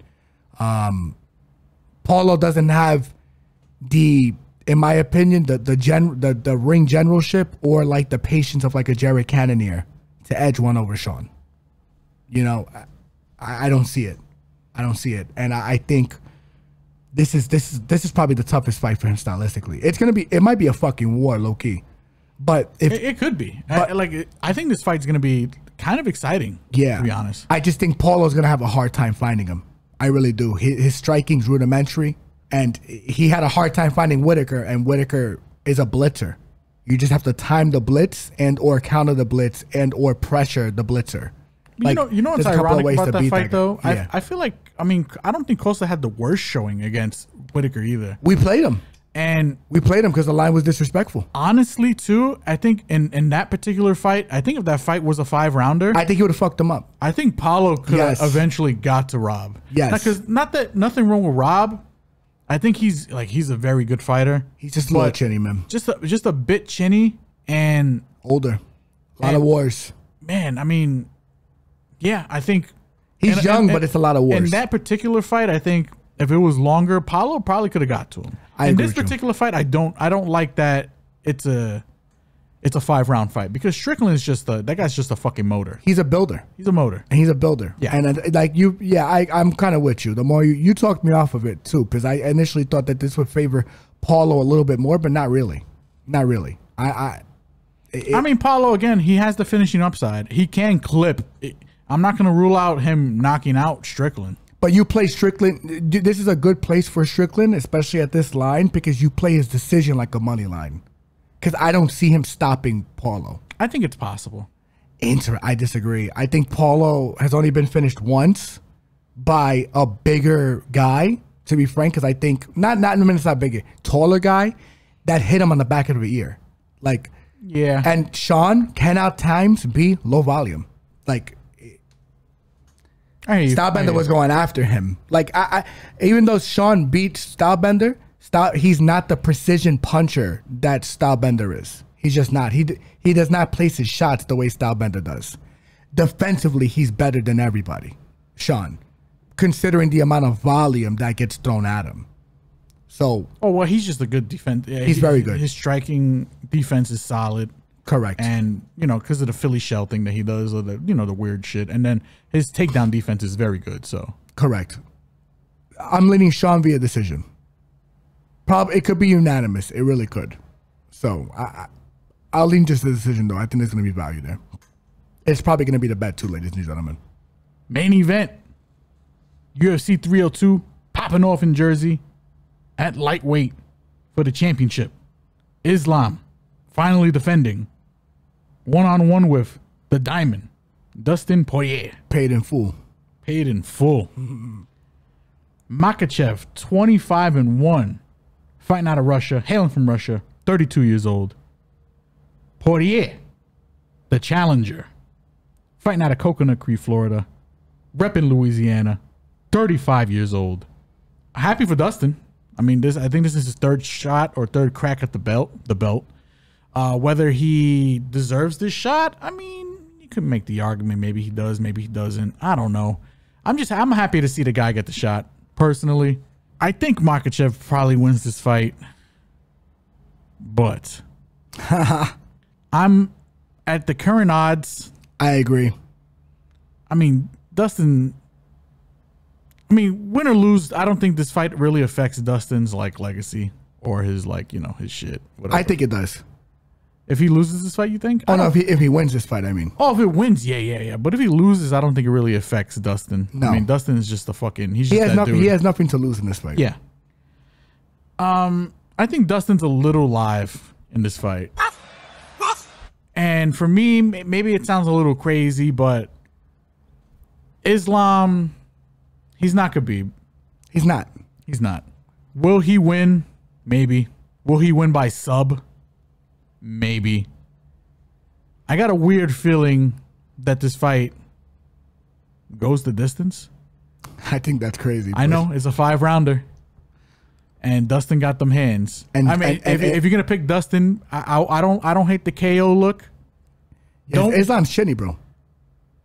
Islam tends to stand and bang more than his other Dagestani counterparts, in my opinion. I agree. You know, he likes to fuck around with the striking. It's not because he can't wrestle, because he can. You've seen it, but he enjoys the striking part of his game, and I don't think he's a bad striker. The problem is that Dustin Poirier is probably the best striker in this division. So I got a lot of thoughts in my head in terms of this fight. We talked about this last night, and initially I was just all Islam, but we talked about it. I think at the line in general, it's an autoplay. I mean, he's at plus 425 on some books. It looks like. Yeah, I think that's fucking crazy. He's sitting around plus 400, which is. I mean, I think that's insane. Makhachev is good, but yeah, damn, is he that good? Now let's just. This is gonna be a rant, so just get ready for it. Here we go. Here we go, baby. Let's round up for the rant. Talk to me. Islam Makhachev might be a little overrated. What do you mean? Not in terms of his skill. I think his skill is pretty elite. I'll go there. I think he's a pretty elite fighter. I think he's very good. But he's still kind of just enjoying the Khabib rub. He hasn't. Is he? He hasn't defended against a lightweight since he's gotten the belt. True. I'm just fucking throwing that out there. He hasn't defended against a lightweight. I mean, this is his first defense against a lightweight. He's fighting against one of the bigger lightweights. Yes. Dustin's huge. Dustin is a big dude. He might be able to physically bully him, but Dustin, I think, is going to offer a lot more resistance for a lot of reasons. Why? He's not Khabib. Khabib is a much better chain wrestler than Islam. Khabib will go from a single, go for a double, get your back, get the wrist ride, lock down your leg, tie up your legs, you pop back up, he'll reshoot on a single, drag you back down, you get back up, he'll go on a double, drag you back down, get to you, go from a single again, back to your back, and rinse and repeat and repeat. And he knows how to use his inside feet, the inside sweeps a little better than Islam, in my opinion, even though Islam, I think that's probably his path to victory in terms of getting to Dustin's back and or getting Dustin to the floor. Well, yeah. I mean, the way to beat Dustin is to grapple him. I mean, there's a reason why I bet Benoit Saint Denis. Correct. Yeah. You know what I'm saying? Correct. It's not a glaring hole in his but he gives game, up. He gives up his back. But you know, you can take him down, and he will give up his back. Yeah. Plus, he likes to junk guillotine because for whatever fucking reason, and I think, I'm actually rooting for Dustin in this fight. So I'm hoping he does. Too. If he has the guillotine, I hope he has to know for sure he has it, like he did on Khabib. Because when he jumped it on Khabib, I wouldn't recommend it, man. I wouldn't recommend it. He when he had it on Khabib, it was fucking deep. Yeah. The problem is he didn't lock Khabib's legs to turn him into it. And I don't give a shit if you don't want to tap out. You'll go to sleep, you know, if you don't tap out. Yeah, if you haven't locked in properly, yeah, 100%. You're gonna go to sleep. Now the other, on top of the fact that he's not Khabib. I think he's going to have to wrestle in this fight. I don't think he's going to want to stay. He can stand with Dustin because I think he is that good of a striker. I just wouldn't recommend it. I wouldn't recommend it. No. Because Dustin, I think, probably hits harder than this guy. I'm going to go on record and say, I think Dustin hits harder than him. I think Islam does hit hard. Dustin's another, he's a level up, in my opinion. And you asking me whose chin I trust. Give me the guy who's been through the wars. Correct. Give me Dustin. Correct. And Islam has been knocked out before by a lesser fighter. Just gonna throw it out there. Yeah, I mean, it's his only loss on his record. What makes Khabib so great is not only his relentlessness with the wrestling, it's also his chin. Yeah, and it's just overall decision making. He could take a good fucking punch. Yes. Dustin clipped him in that fight, and he was able to survive and reshoot on him with the wrestling. Dustin did last to the third round in that fight. So you're telling me I have 2 rounds I'd say 2.5 rounds for Dustin to possibly land a big shot, put this guy away on a guy who I know is probably going to try and stand with him first and is probably not going to have the same success that Khabib did with the wrestling because he just doesn't chain wrestle on the same level that Khabib does. Also, I mean, Volk didn't look that bad in their first fight in the stand-up against Makhachev. I'm Correct. just throwing that out there. And the only reason Volk was kind of getting clipped is because he was smaller. He was just kind of getting beat to the punch because he's a smaller guy. He was just too small for Makhachev, who is probably going to be at welterweight at some point. I think Dustin might arguably be the bigger guy here, right? No, actually, I mean, 5'9" to 5'10". They're the same. He's got the 3-inch reach though. Yeah. Oh, Islam? No, Dustin. Dustin. Yeah, he's lanky. All I'm saying is, I mean, and again, we've mentioned this multiple times too. Makhachev is a guy who probably should be fighting at 170 as well. He's big. He's humongous. A big dude. He cuts a lot of weight for 155. Dustin would probably prefer to be there too. There was talks about him going to welterweight at some point. I just think that the defensive boxing, he knows how to roll with his punches pretty well, Dustin. I think he's making better decisions. I think he took the BSD fight because he knew he could exploit some areas. And I think he's going to take that into this fight and make some better decisions considering he knows he's not going to be fighting a relentless grappler. I think he's going to be prepared for the wrestling. He has to be. He has to be because I think that's going to be Islam's way out of this fight. Yes. If he does get him in trouble, even if Islam is not in trouble, I think he's going to go to the wrestling here. He has to because I just don't think you want to be in a shootout with a gunslinger. A guy that he's going to probably have a bigger gun than you. It's just what it is. Give me Dustin. Give me Islam to win this fight, but Dustin at plus 400 odds, I can't wait to see what his knockout is because I think that's probably how he's going to get him out. Well, a little spoiler alert. I mean, I know we don't have too many props, but they do have some props available for this fight. The knockout is not as juicy as you think it is, but it is. Was it plus 5? It is. I think it's like plus 5 or plus 6 around there. But if you're like me, and I know you're not like me, that decision prop is plus 1,600. I just don't know if he's going to win the minutes in this fight, man. I mean, what is it again? Plus 16. I'll play it just as an auto play and put $1. I mean, you don't. Again, I'm not forcing you to play it. I mean, listen to your gut, my brother. I mean, you've been more right than I have in a lot of things. I'm saying, except for Tyson Fury and Usyk. You know, not to bring up the past, but. That has nothing to do with anything we're talking about. I mean, it doesn't. It doesn't. Listen, you are the better capper, in my opinion. You know, I think you have the foresight, my son, and I'm a wild boy. Fuck you. You ain't my daddy. Well, but it's not about that. I think it's not about being a better or anything. I don't know. I don't know where he's gonna win minutes here. In the stand-up, he will. maybe. I think Islam is better. Islam puts his punches together with kicks too. That's the thing. Like he's got the more versatile striking, and I think he's the better wrestler too. But Dustin got that bonker. Know what I'm saying? He could hurt him, but I think if he hurts Islam, he's gonna knock him out. True. That's what I think. Yeah. I don't hate the knockout play. Dustin, if nothing else can be said about him, he's a very good finisher. Or you know what? If he hurts you, he's gonna knock you out. Like I said, plus 400. In some books, plus 425.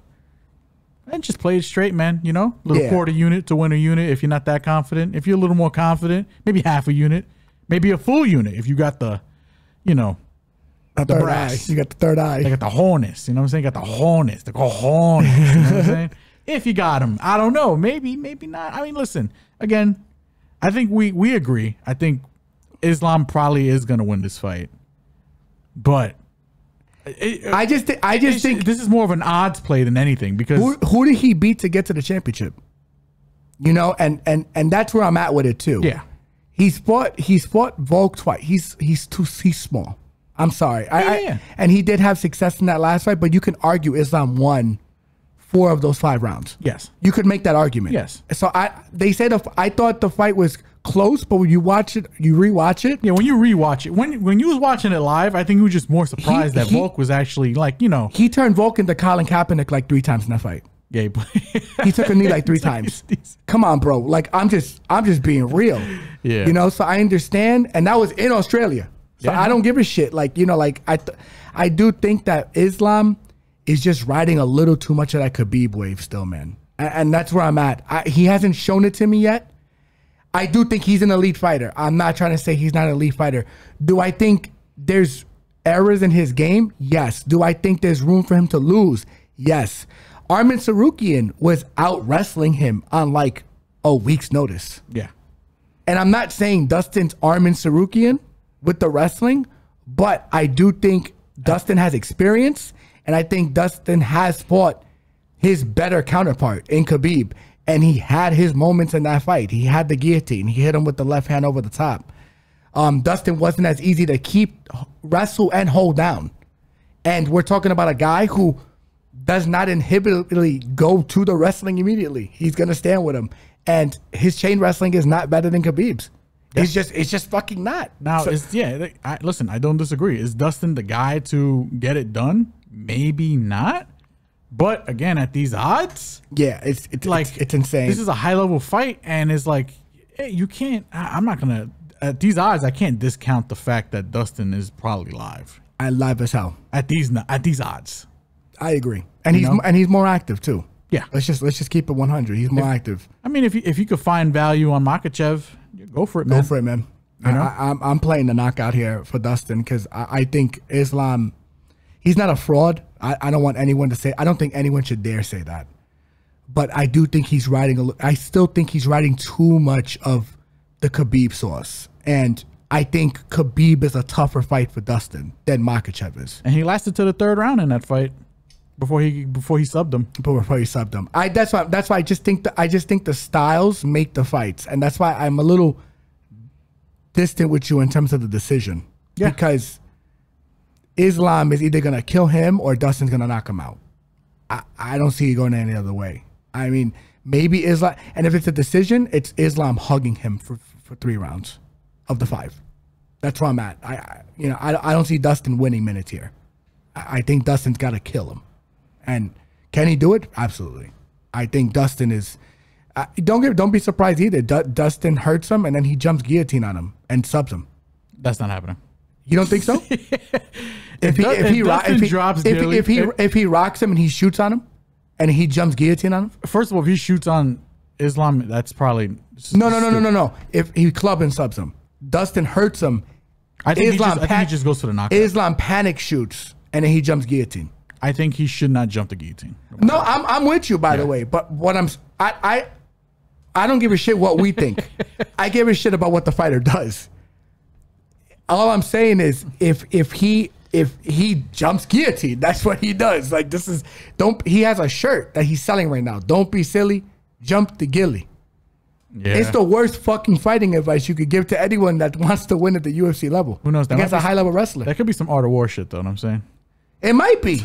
But because he didn't jump guillotine on Khabib until he absolutely knew he had the guillotine locked in. He had it tight, but I don't think he should do it at all. I think if he rocks him, peel, fucking land bombs on his ass. I think that's what he should bomb on his ass. Yeah. Because I don't think this guy has the best chin. No. And Dustin has a granite fucking chin. Yes.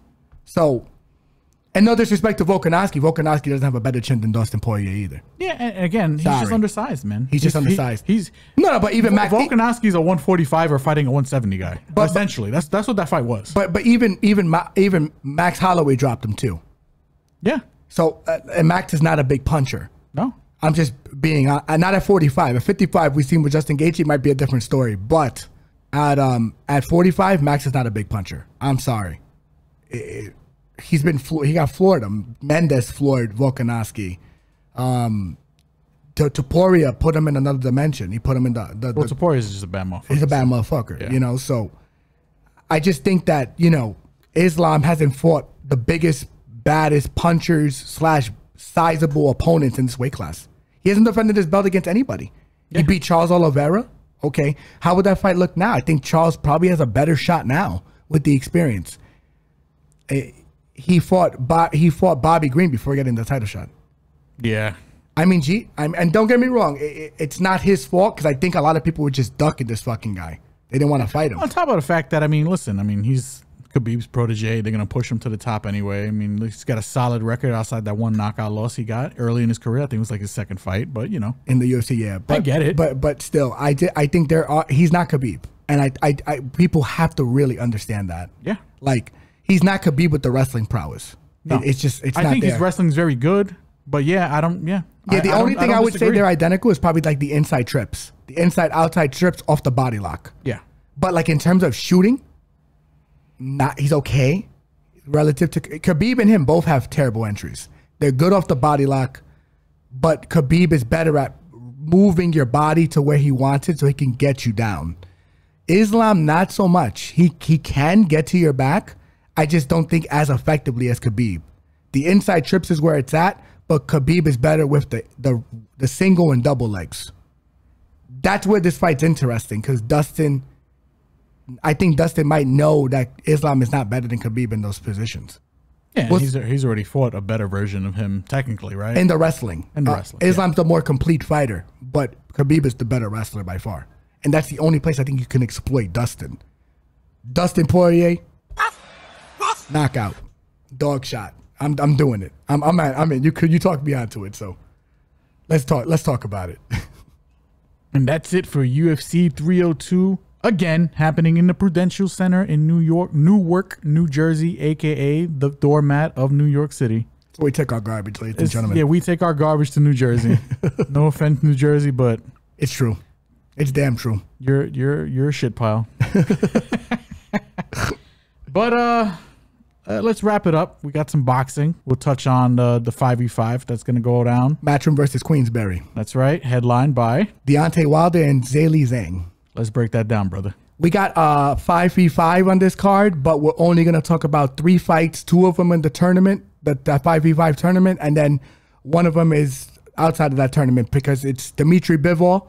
And Dmitry Bivol was supposed to be taking on Arthur Beterbiev, but he is now taking in replacement fighter Malik Zanad. He's taking in or taking on? Taking on. Okay. Taking on. Let's get it on. Taking in. Like Marvin Gaye. Hey, yo. You know what I'm saying? But Bivol, I'll be honest with you. Keep it short and sweet. Short and sweet with this one.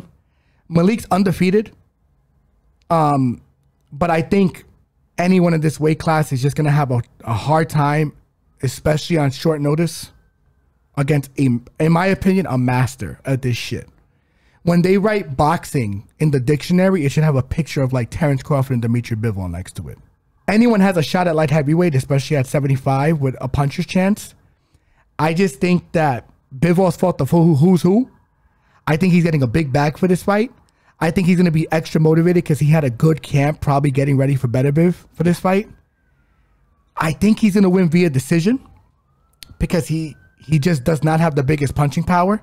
His movement just stifles his opponents. And I think this guy might be on the same level as the last opponent. Maybe a late stoppage. I'm going to give hesitancy there. I mean, listen. Bivol is the side. He's the side. Yeah. I think it's going to be by decision, though. But I want to look at like the 7-12 and see what the value is, but I think it's going to be by decision. I think Bivol is just a master. I think Bivol he's a beast, man. I mean, like this guy, like I think he's probably the only guy that's probably going to beat Benavidez at this point. When David moves up, hopefully Benavidez and him can make that fight happen. And I think he's going to be Beterbiev as well. I do. I think he's too in and out, and he understands space better than probably almost anyone from 175 down. Like, this guy's a beast. Have you ever seen him hit pads? The way he moves his feet and hits the pads, he makes it look easy. That shit ain't easy to do. Like, most boxers don't move like that. You know what I'm saying? Professional world-class boxers. So, give me Bivol by decision. Might say, I'll let you know how I feel about sprinkling. We thought he should have got him out. We thought he should have got the last guy out, and he didn't. Yeah. He hurt him. He put him in some bad spots, but I think it's going to be by decision. But Bivol is definitely the side. I don't know how you feel about it. You probably just agree. Well, listen. Go ahead. Bivol's the side. I don't have a method of victory in mind because, to be honest, I didn't even know he was on this card until I looked right before the podcast. So I personally need to do some tape on this guy. I'll do my due diligence. I'll give the guy some respect. He is fighting Bivol here for the belt. Undefeated. He's got to be decent. I don't think he's going to be a scrub. That being said, I mean, Bivol's just next level. I think it's Bivol by probably however he wants, but you know, that I don't have a super hot take in terms of the method of victory here, because I just, you know, I want to do the due diligence and give this guy some respect and do some tape on him to see if he's vulnerable anywhere, and especially anywhere where Bivol could exploit. Yeah, so. From what I've seen, it's probably going to be a decision, but I agree with you. I want to give it a little more time before I make a decision, like a complete betting decision on this, because, you know, he is undefeated. I want to give him his respect. I want to see if he's going to be able to outlast the barrage of Bivol to a decision here. Yeah. Because it's gonna be an onslaught, in my opinion. It's just, how is Bivol feeling that morning? Does he want to go after it, or does he want to just pick him apart? True. You know, so, and if he's coming in with the game plan that he's fighting Better Biv with, he probably know.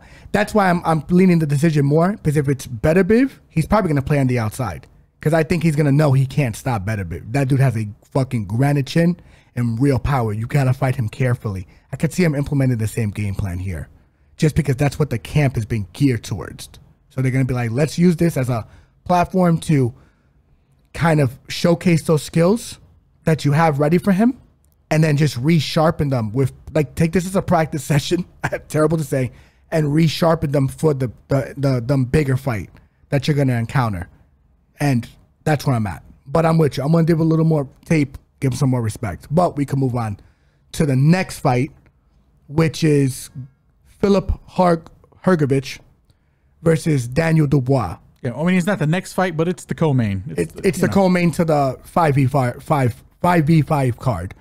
I like Hrgović here for a couple of reasons. Hrgović gonna be bigger. He's humongous for the weight class. Big kid. Daniel Dubois, he did have a good showing last fight against Jarrell Miller, but I feel like that was more of a show me spot, and he got him out in the 12th round. Does have a decent jab, does go to the body. With that said, I think Hrgović is the sharper puncher. He has the better chin, for sure, because he was taking shots from Zhilei Zhang, and I thought he lost that fight, to be frank. We both thought he lost that fight. Yes. But he did get dropped, did get back up, and he hung in there like a fucking savage. Like, he didn't give up on himself, but I think he's the sharper puncher.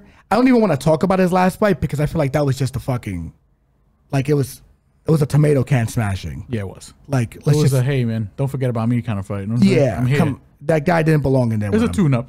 But what I will say is I think Dubois is chinny. I've seen Dubois give up in there, to be frank. When he did have Usyk in some bad positions, he did go to Usyk's body, and he did hurt Usyk. Usyk was like, oh, well, it was a low shot. It wasn't a low shot. He hurt him. I like Hrgović. I think he plays better on the outside. I think he might be the harder puncher. Let me not say that. I think Dubois might be the harder puncher. I think Hrgović throws more volume, and he will connect on him a little cleaner. And I do think that Saudi is really in back of this Croatian. I really do. I think they want to put him in the best positions possible to challenge for the belt after this Croatian. So give me Hrgović because of the size, the length, and I think he probably gets him out of there. I think Dubois is chinny, and I think Dubois is. I think Dubois will quit when it gets tough. I really do. I don't think he's in it. He's chinny too. Like he got dropped by a check hook from Usyk. And I'm not saying Usyk hit soft, but there wasn't a lot behind it. Usyk couldn't even really generate a lot behind it. And he just touched him. He just took a knee and then chose not to get up. Can't put my money on a guy like that. That's why we bet Jarrell Miller against him. Yeah. We picked Baby. And Jarrell just came in out of shape for that fight. I'm going to be honest with you. That's a fight that Dubois should have won, though. This is a fight that he shouldn't win. This is a fight that's going to be challenging. And when he meets challenge, I think he folds. Hrgović by knockout, in my opinion. I got really nothing else to add there. I mean, when I first seen this fight on paper, my immediate gut reaction was Hrgović. Another fight where, again, do a little more tape on. both sides. But I think Hrgović is the side. I think he's the favorite, right? If I'm not mistaken. And I do think he gets it done. Don't know the method. Don't have a really good feel for the method. But yeah, I can't really argue anything you said. I'm on the Hrgović side as well. And we'll throw it over to you for the main event in technicality of the Matchroom Queensbury, because I feel like I've been talking way too much. So. Well, I mean, listen, I don't really got too much to say about this one either. I mean, the main event. Well, no, you have. Yeah, I know how you feel about your boy. I mean, listen, I got two boys here, but I got my big boy, Big Zhang, the bang bang, the bang bang, the bang Zhang, the gang bang. Okay. Big Bang Zhang. And he is going one-on-one with Bronze Bomber Deontay Wilder. Yep. And what I think is, like, this is literally a 50-50 fight, because I didn't like either guy showing in their last fights. I think Zhang came in overweight, super overweight, looked super sluggish. I mean, he was immediately gassing out anytime he threw anything of substance. And then for Wilder, I mean, doesn't look like he has that kind of dog or hunger in him either. And lost to a guy that I thought he probably should have rolled, to be honest. And like I said, I think this fight is a true 50-50 fight. I think it depends on, a lot depends on both Wilder's mentality and Zhang's weight. If Zhang comes in slim and he comes in shape, I'm going to lean Zhang. If he doesn't, it's probably dog or pass. I think the dog is Wilder at the moment. Take Wilder. But I think the fight it should be good. My gut still goes with Zhang Bang. Big Bang Zhang. And that's I didn't think I was gonna say that out loud, because I do like Wilder, and Wilder's got that one hitter. Doesn't matter what weight class he's fighting. Well, not what weight class, but what weight he's in, because he usually comes in super underweight. Like, he almost goes to cruiserweight weight. He almost comes in as a cruiserweight, but I mean, you can't deny that man's power. For him, it's just more his mentality, whether he wants it anymore. You know what I'm saying? So give me Zhang here for the win in a 50-50 fight. But it should be good for as long as it lasts, because I don't know if it goes the distance. It could, but it probably shouldn't, to be honest. What about you? Yeah, I feel like this is Zhilei Zhang's fight to lose. It is, in my opinion. If he comes in shape, he's gonna give Wilder a lot of trouble, in my opinion. And the reason being is because he's a pressure fighter. Wilder doesn't typically do well with pressure fighters. He's not good off his back foot, because he doesn't have the technical boxing application to keep you off. He just has that one hitter. Zhang is humongous. Probably this is going to be the second biggest guy he's fought. Yeah. Outside of Tyson Fury. And I'm not saying Zhang has Tyson Fury's chin at that time, like a guy who has a good recoverability. But what I will say is Zhang is going to feint, is going to lead with that left hand. And this is going to be one of the biggest punches that Deontay Wilder has fought too. I like Zhang.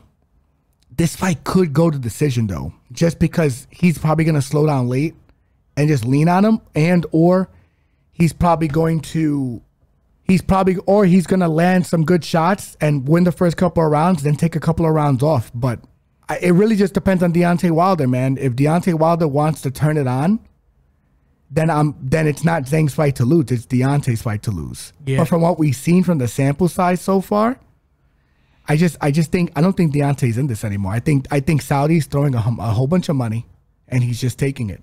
And I don't blame him. For me, I don't think the fight goes, only because I just have a hard time, even if he doesn't have the heart. You know what I'm saying? Wilder, I have a hard time seeing Wilder repeating his performance and being hesitant again. I feel like Wilder, that's not really his style. And I think when he comes forward and starts throwing whatever he's got to throw, that's just going to give Zhang more opportunities to do what he's got to do. I don't see this fight going the distance. If it goes the distance, it's going to be ugly. I might be surprised. Thing is, Deontay has a good chin, and that's why I'm hesitant, because Zhang landed on Joe Parker, dropped him, but didn't get him out of there. You know what I'm saying? Like, but I don't know. That's more an indictment on Zhang, in my opinion. That's my point. That's my point. And then if not on his power, but on his like decision making. Yeah. But the thing is, Wilder's decision making isn't exactly great either. And if he comes in hesitant like he did last fight, which I agree with you, I had to guess, he's probably not. I think he's going to come in a little more aggressive. With that said, he's fighting a guy that's humongous. I'm not saying Zhang can take his shots, but Zhang, we don't know. He's a big fucking guy, man. But he's a slow moving guy. It's not like he's going to get really. I don't think he's really going to get out the way of anything Wilder throws. That's the point. Yeah, you know what I'm saying? Yeah, I mean, at dog money, Wilder might be live. Like I said, it's Zhang is the lean. I don't hate Dorga pass here. Correct. I'm not mad at Dorga pass here, so we're gonna hit that for sure. But I'm leaning Zhang. To be frank, I don't know how he does it. It's probably gonna be by a knock. I don't know. It's such a good fight. It's such a good fight. But I'm leaning Zhang. How? I'm not sure yet. We're gonna figure it out. And by the way, sorry to lean back on this. If I could trust Wilder to be more active, which I think he will be in this fight. I think he will be. A good play for this fight, as well as the last fight. The last fight in particular, and this is why I'm going to bring this up, either fighter to be knocked down. I mean, it's heavyweight. So I feel like it's almost an auto play for heavyweights, to be honest, if the line is decent. But particularly, and I will say for the last fight, for the Dubois-Hrgovic fight, that's a point that the play for sure might be the knockdown. Dubois got dropped by Zhang. Hrgovic got dropped by Hrgovic got dropped by Zhang. Dubois has been dropped multiple times in his career by no names and by elite fighters. So that fight, I think for people to be dropped, playable. Yeah, playable as fuck. If the line is good. Correct. I mean, don't pay extra juice if you don't need to either, I agree. You know? For this Wilder fight, I don't know, because Wilder doesn't really hit the mat unless he's getting knocked the fuck out, or if he's getting completely banged on by like someone like Tyson Fury. You know what? He did hit the floor a couple of times in those fights. So you know what? The second fight in particular. So you know what? Maybe the either fighter to get knocked down might be a bad play here either. But I'm not sure. I'm more sure about the co-main for that play than the main. The main, it could be literally, I'm not lying, it could go to decision. It's very fucking possible. I mean, I don't know. I have a hard time seeing that. If Wilder shows up the way he did his last fight and Zhang shows up the way he did his last fight, it can very much go to decision. Because Zhang might hurt him and not finish him, and then Wilder might not throw punches. Like, God, I mean, I hope not. I don't think it's going to go that way. I think someone's going to get knocked the fuck out in this fight. Wilder has already been talking a game that he's going to knock him out, but he kind of talked some game the last fight too before the fight started. So can I trust him? I don't know. I just don't know. I don't know if ayahuasca Deontay is the one. I'm just there. I'm there, bro. I'm fucking there. I don't know if ayahuasca Wilder's the one. And if the way he's talked after the last fight, he might need to consider retirement, man. And not that it's not that he doesn't have the skill. I just don't know if he has that killer in him anymore. 100%. That's the question. If he has the killer, I think he knocks him out for sure. But are you willing to bet that? I don't know. I want to see more, and I want to see how Zhang comes to wade in. Those are the plays. That's what I'm looking at to decide this fight. But the co-main, either fighter to be knocked down. If it's a good line, you play the shit out of it. Matter of fact, it might be a 2-unit bet, 2-3 unit bet, straight up. I'll go on record right now saying that co-main event, 2 to 3 unit bet on either fighter to be knocked down. The main event, if the line is playable. If the line is playable, especially if it's plus money. But for Wilder Zhang, I don't know.